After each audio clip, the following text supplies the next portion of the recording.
안녕하세요. 오늘의 뉴스 시작합니다. 첫 번째 뉴스입니다. 빌라 사는 사람도 파는 사람도 없다. 최근 전세 사기가 빈발하면서 빌라에 대한 불신이 커지고 있습니다. 이에 따라 빌라 전월세 거래는 물론 매매 거래도 크게 줄고 있습니다. 올해 1월에서 9월 서울 빌라 전세 거래량은 지난해 같은 기간 대비 22.9% 감소했고 매매 거래량은 40.1% 감소했습니다. 이는 관련 통계를 작성하기 시작한 2006년 이후 역대 최저치입니다. 빌라 수요가 줄자 공급도 감소하고 있습니다. 올해 19월 서울 다세대 주택 건설 인허가 물량은 지난해 같은 기간 대비 73.4%, 착공 물량은 74.4% 줄었습니다. 반면 아파트 거래량은 늘어나고 있습니다. 올해 1월에서 9월 서울 아파트 전월세 거래량은 지난해 같은 기간 대비 5% 증가했고 1월에서 10월 서울 아파트 전용 면적 62 이하 소형 아파트의 전월세 거래량은 2011년 이후 최대 규모를 기록했습니다. 전문가들은 전세 사기 피해를 막기 위한 안전장치가 마련되지 않는 한 전세 수요자들이 아파트로 몰리는 현상은 지속할 것으로 전망했습니다. 구체적인 방안으로는 선순위 권리가 있는 빌라는 전세 계약을 막거나 선순위 권리나 근저 당권이 없는 빌라에는 매매가의 일정 비율 이상은 전세금으로 받을 수 없도록 하는 방안 등이 제시되었습니다. 두 번째 뉴스입니다. 전국 주택시장 다시 빙하기? 서울마저 역대급 하락 무슨 일?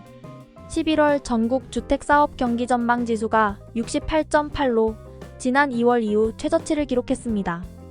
수도권 지수와 지방 지수 모두 하락세를 보였는데 특히 서울이 115에서 86.3으로 28.7포인트나 하락하며 가장 큰 폭으로 떨어졌습니다. 주택사업 경기 전망 지수는 기준선인 100을 넘으면 주택 경기가 좋아진다고 보는 업체가 많다는 것이고 100을 밑돌면 그 반대입니다. 이번 수치는 주택 경기가 매우 부정적으로 전망되고 있음을 의미합니다. 주택 경기가 부정적으로 전망되는 이유는 크게 두 가지입니다. 첫째, 가계대출 금리가 상승하고 있습니다.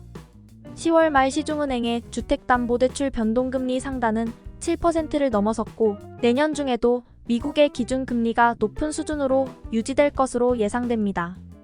이에 따라 국내 주택담보대출 금리도 높은 수준을 유지할 것으로 전망됩니다. 둘째, 우크라이나 전쟁에 이은 이스라엘, 하마스 전쟁으로 공급망 확보와 원자재 가격 상승 우려가 커지고 있습니다. 이에 따라 자재 수급 지수는 지난달 95.0에서 이달 82.4로 자금 조달 지수는 75에서 65.5로 각각 떨어졌습니다. 주택 사업 경기가 부정적으로 전망되면 주택 공급 감소, 주택 가격 하락, 주택 시장 불안정 등의 문제가 발생할 수 있습니다. 주산연은 주택사업 경기 전망이 최악으로 치닫고 있는 데다 수급 불균형 장기화에 따른 주택시장 불안정 문제가 우려된다며 충분한 수준의 대책이 시급하다고 주장했습니다. 세 번째 뉴스입니다. 고금리 여파 2030 집주인 12만 명 뚝 2030 영끌 쪽이 주택 처분에 나선 것으로 나타났습니다. 집값이 크게 떨어지고 대출금리가 급등하자 빚내서 주택을 산 2030대 젊은 층이 집부터 내답한 것입니다. 30세 미만과 30대 중 주택 소유자 수가 2021년 대비 각각 1만 7천명, 10만 6천명 줄어든 것으로 집계됐습니다. 39세 이하에서만 12만 3천명이 급감한 것입니다. 30세 미만 주택 소유자는 전년만 해도 2만 6천명이 늘었는데 1년 새 큰 폭으로 감소했습니다. 특히 30대의 주택 보유자 감소폭은 통계가 만들어진 2012년 이래 가장 컸습니다. 30대 이하는 축적한 자산이 별로 없기 때문에 대출을 많이 끼고 집을 살 수밖에 없습니다.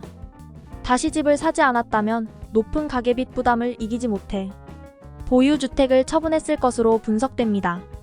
여기에 고금리 장기화 전망이 나오고 있어 집을 팔지 못했거나 집값 상승을 기대하며 버티고 있는 영끌 쪽의 고통은 갈수록 커질 전망입니다. 네 번째 뉴스입니다.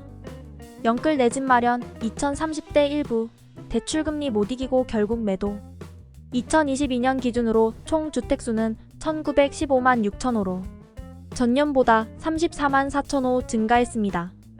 개인이 소유한 주택은 1643만 2천호로 전년보다 19만 호 늘었지만 개인 소유주택이 차지하는 비중은 85.8%로 전년보다 감소했습니다. 연령별 주택 소유자를 보면 50대가 385만 2천 명으로 전체 주택 소유자의 25.2%를 차지했습니다. 60대가 338만 6천 명, 40대가 332만 4천 명으로 전국 주택 세 채 중 두 채를 4,060대가 소유한 것으로 파악됐습니다. 특히 20대와 30대의 주택 소유자 수가 감소했습니다.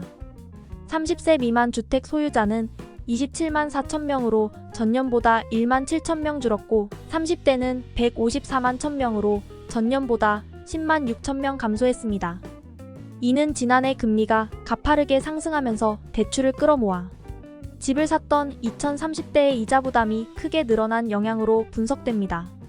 다주택자 수는 현 정부 들어 관련 규제가 다소 완화된 측면이 반영돼 증가세로 돌아섰지만 부동산 경기 침체 여파로 다주택자 비중은 늘지 않았습니다. 주택 소유자 1,530만 9천 명 중 1건만 소유한 사람은 1,303만 5천 명으로 85.1%로 나타났습니다. 2건 이상 소유한 다주택자는 227만 5천 명으로 전년과 비교해 소폭 증가했지만 주택 소유자 중 다주택자 비중은 14.9%로 전년보다 0.2%포인트 감소했습니다. 개인별 주택 소유 현황 변화를 봐도 2021년 기준 주택 보유자가 지난해 무주택자로 전환된 사람은 37만 3천 명으로 나타났습니다. 2021년 무주택자 중 68만 6천 명은 지난해 주택 보유자가 됐지만 전년도 103만 6천 명이 유주택자로 전환했던 것과 비교하면 새로 집을 구매하는 것을 망설인 것으로 보입니다. 2건 이상 보유하다가 무주택자가 된 사람은 1만 5천 명이었으며 2건 이상 주택을 취득한 사람은 2만 2천 명으로 나타났습니다. 시청해주셔서 감사합니다. 구독, 좋아요 부탁드리겠습니다.